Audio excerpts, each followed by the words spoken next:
Sitting in this class, learning some math, praying that I will pass, please God, with my mind on this problem and this problem on my mind. Alright, so next we're moving on to trigonometric ratios, and a lot of times you'll just hear them called trig ratios for short. So the first trig ratio is sine, S-I-N-E, you pronounce that sine, and when we talk about trig ratios, it's only on right triangles. Okay, and we're going to talk about the sine, cosine, and tangent of angles. Okay, so of actual angles of the triangle. Alright, so in order to figure out the sine, you're going to look at the opposite of the angle you're talking about. So let's say we're talking about this angle right here. Okay, so the sine is going to be the opposite side from the angle over the hypotenuse. Okay, or a lot of times you'll see O over H. Okay, so for instance, on this triangle, your hypotenuse is always across from 90. So this is my hypotenuse. And then the opposite side, okay, when we say opposite, we're talking about opposite of the angle that we're using. So when we say sine of this angle, then we want to know the opposite side of this angle. So this over here would be the opposite. All right. Cosine is adjacent over hypotenuse.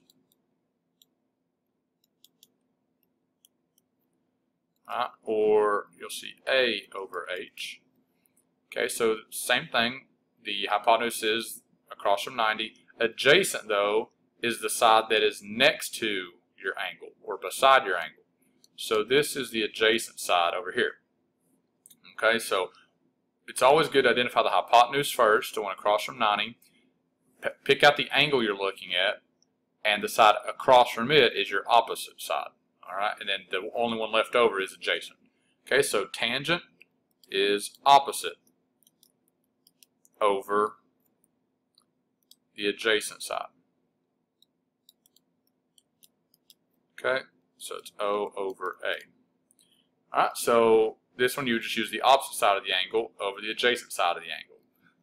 Alright, so we use a mnemonic device. Remember, a mnemonic device, you might have heard that before, is a way to help you remember something. So right here, sine starts with S, and then sine is O over H, the opposite over the hypotenuse. Okay, so that's where we get SOH, and then we do the next one, C for cosine. Cosine is adjacent over hypotenuse, so A over H. And the last one, T for tangent, is opposite over adjacent, so O over A. So we'd say this so, ca, toa. You kind of got silent H's, but you pronounce it so, ca, toa. And that'll help you. If you can spell this word, then you'll remember sine is opposite over hypotenuse, cosine is adjacent over hypotenuse, and tangent is the opposite over the adjacent side. So it's very important that you memorize this word, how to spell it, so that you can remember what trig function is what. Alright, so a little too far. Okay, so let's practice this a little bit. So right here it says find the trig ratios. Sine, and this right here is a Greek word. Okay, it's a letter, a Greek letter, kind of like we have A, B, C, D. In Greek they have different letters. One of their letters is theta. So this is what a theta looks like. It's basically like an O with a little tilde in it. Or a lot of times you'll see it done like kind of like that, like with a little swirl at the top of it. So that's called a theta. Alright, so if we want to find sine of theta, okay, sine of theta, let's remember our word, our mnemonic device, so, ca, toa. So we want to find sine. Sine is the opposite side over the hypotenuse. Okay, so what's the hypotenuse? Let's find it first. It's always easiest. It's across from 90. So this is my hypotenuse. And then opposite is the one that is across from the angle we're trying to find, our theta, whatever theta is. The ones across from that is over here. So 15 is the opposite side. That would make 7 the adjacent side. Alright, so now we can set up all of our trig functions. Sine of theta, sine is opposite, which is 15, over hypotenuse, h, which is 35. Okay, and of course that's going to reduce. 5 goes into 15 3 times, and 5 goes into 35 7 times. So the sine of theta is 3 over 7. Cosine of theta, well, cosine is the adjacent over hypotenuse. Adjacent over here is 7, and the hypotenuse is still 35. Well, 7 goes into 7 once, and 7 goes into 35 5 times. So cosine theta is 1 over 5. In tangent of theta, tangent is opposite over adjacent. The opposite side of theta is 15, and the adjacent side is 7. 15 over 7 doesn't reduce, so the tangent of theta is just 15 over 7. All right, let's do another one. I'll let you try some. So right here, let's identify what our sides are. So find 90. The one across from 90 is the hypotenuse. So 13 is your hypotenuse. Okay, now when they say a letter C, now they don't have theta, they're just telling you we're working with angle C. So if we want to find the sine of C, all right, then we've got to look at the opposite of C, right? So remember SOHCAHTOA. Okay, because they can ask you to find the sine, cosine, or tangent of a lot of the different angles. There's 3 angles in the triangle. So if they want to find sine of C, all right, the hypotenuse is the same no matter which letter you're using, but sine of C, okay, so the opposite of C is 12. Okay, so sine of C is opposite 12 over the hypotenuse, right? Sine is opposite over hypotenuse. Hypotenuse is 13. All right. Now they want to know the cosine of B. Okay, well, this is angle B, so we've got to use a different angle this time. So the cosine of B, well, the opposite of B is over here. All right, cosine is adjacent over hypotenuse. What's the side that's adjacent to B? Well, that is this side. It's the one that's next to B or beside B. Opposite B is 5.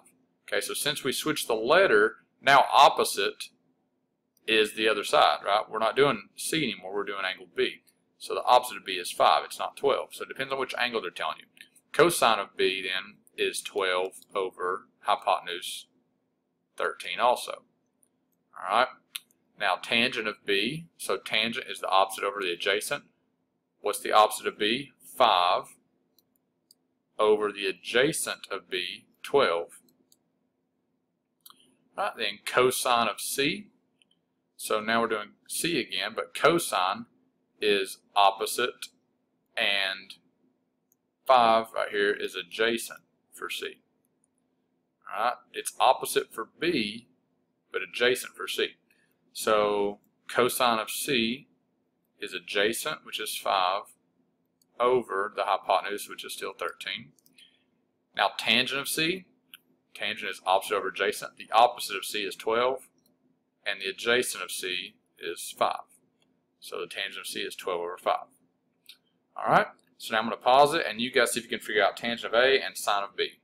Okay, so tangent A is tricky. So here's the thing, you cannot do the sine, cosine, and tangent of the angle that has the 90 degrees on it, okay? So this one was tricky. You can't even do this because you don't really know what's opposite, what's adjacent, because the opposite's hypotenuse. So it's just, you can't do it, all right? So that one's in there to try to trick you, throw you off. So you can't do that one. Sine of B, though, you can do. So the sine of B, sine is opposite over hypotenuse. What's the opposite of B?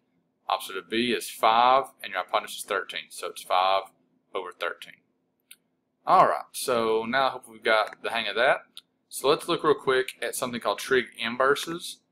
All right, so just like add and subtract our inverses in equations, and multiply and divider inverses, and square rooter inverses, trig functions have inverses also.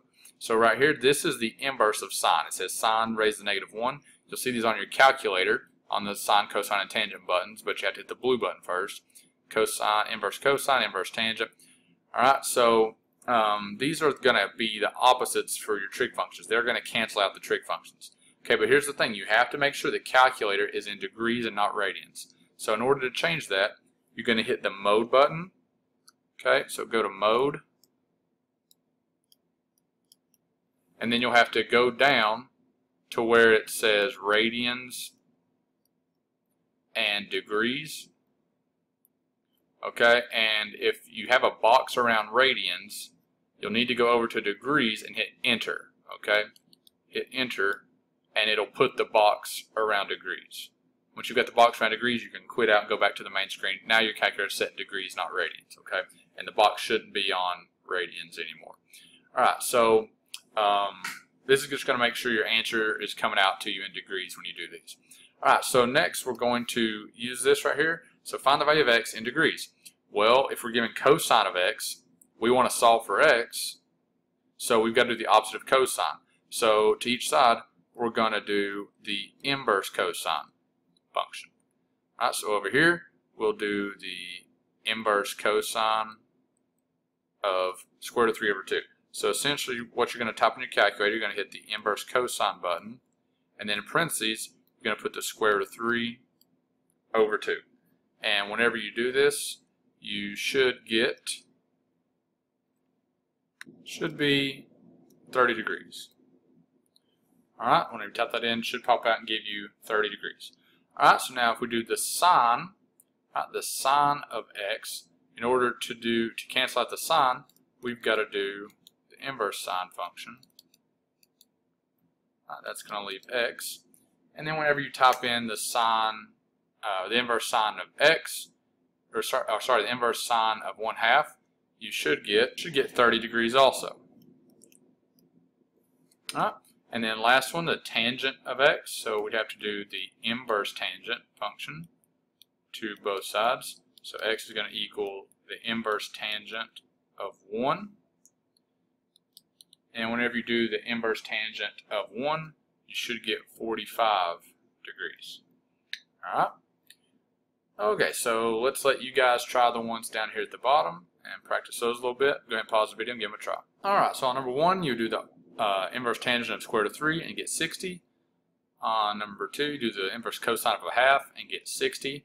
On the third one, you do the inverse sine of square root of 3 over 2, and you'd also get 60 on all 3 of those. All right. Okay, so appreciate your all's time. Let's practice these some.